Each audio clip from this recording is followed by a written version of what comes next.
La journée va se passer, l'après-midi va se passer très simplement. Donc au tout début, on aura des intervenants qui vont venir s'exprimer.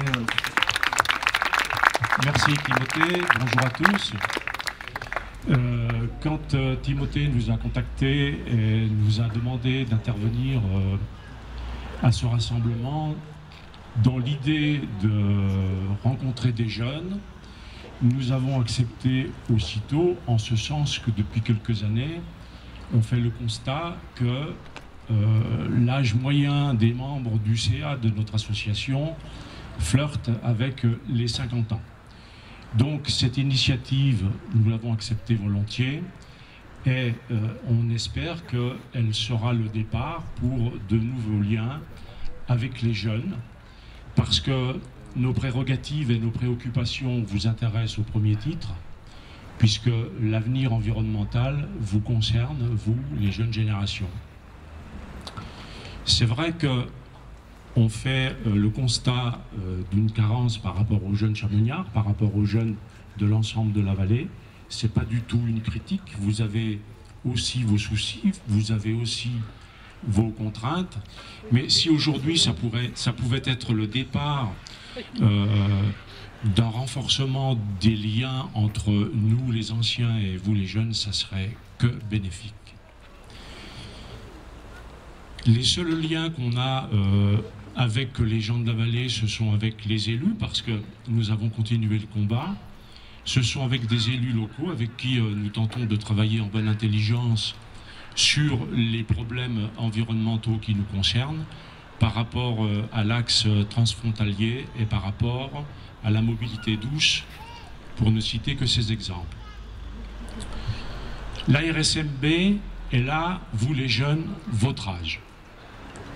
Elle a 22 ans. Elle a été créée par deux guides, Christian Mollier et Denis Ducrot, qui déjà en 1991 redoutaient la construction d'un deuxième tube au tunnel du Mont Blanc. Ils se sont beaucoup investis jusqu'à la catastrophe de 99. Et suite à cette catastrophe, on nous avait promis, tout gouvernement confondu, tout bord politique confondu, qu'aucun camion raisonnablement ne devait franchir ce tunnel. Georges Juniat, ici présent, et Jean-Paul Trichet se sont beaucoup investis à ce moment-là pour faire en sorte qu'à la réouverture du tunnel, on n'ait plus que des bus et des voitures. Ils ont beaucoup payé de leur personne. En vain, puisque les camions sont revenus d'abord dans l'alternat et ensuite à double sens, et que cette problématique perdure 10 ans plus tard. Alors évidemment, en 2003, on a bien compris qu'on ne pouvait plus inlassablement se coucher devant les poids lourds et qu'il fallait avoir une approche un petit peu plus globale, moins en action de terrain comme légitimement ça avait été fait pendant la période de fermeture du tunnel. Et nous avons essayé d'avoir une vue plus pédagogique. Et on se rend compte qu'aujourd'hui, en 2013, force nous est imposée de revenir à des problématiques très locales. Donc vous voyez, ça fluctue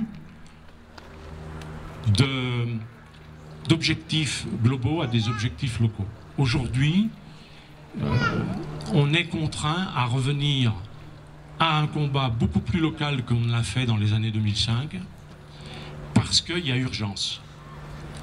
Après l'escroquerie politique du doublement du tunnel du Fréjus, parce que c'est un doublement et non pas une galerie de sécurité, nous sommes légitimement inquiets qu'un deuxième tube voie le jour au Mont Blanc. Et là, il faudra qu'on se remobilise, comme Georges Juniat l'avait fait en 2003 avec 2000 manifestants, parce que ça ne va pas être supportable. Donc, on a des actions aussi qui touchent à la réglementation, qui touchent à la relation avec la Cour européenne, sur des problèmes de législation liés au transport, sur des problèmes de tonnage de camions, sur des problèmes de contingentement. On a des actions par rapport à l'écotaxe, sur laquelle on a mis beaucoup d'espoir, et vous avez pu le constater, cette écotaxe a été repoussée de mois en mois, et qu'en Haute-Savoie, elle ne sera appliquée sur aucun tronçon. Et nous nous sommes beaucoup investis depuis 2005 sur la qualité de l'air dans la vallée. Alors il ne s'agit pas de stigmatiser la vallée, il ne s'agit pas de stigmatiser Passy, il s'agit d'être réaliste. On a une qualité de l'air qui n'est pas digne d'un site comme celui où nous vivons. Donc voilà, tout ce travail, nous le poursuivons, nous restons tenaces mais humbles, c'est notre mot d'ordre, et puis nous comptons sur vous pour nous soutenir. Nous avons déjà une manifestation importante le 16 novembre, donc je profite du micro pour l'annoncer d'ores et déjà. On va monter le viaduc à pied et puis continuer inlassablement nos revendications et notre combat. Merci.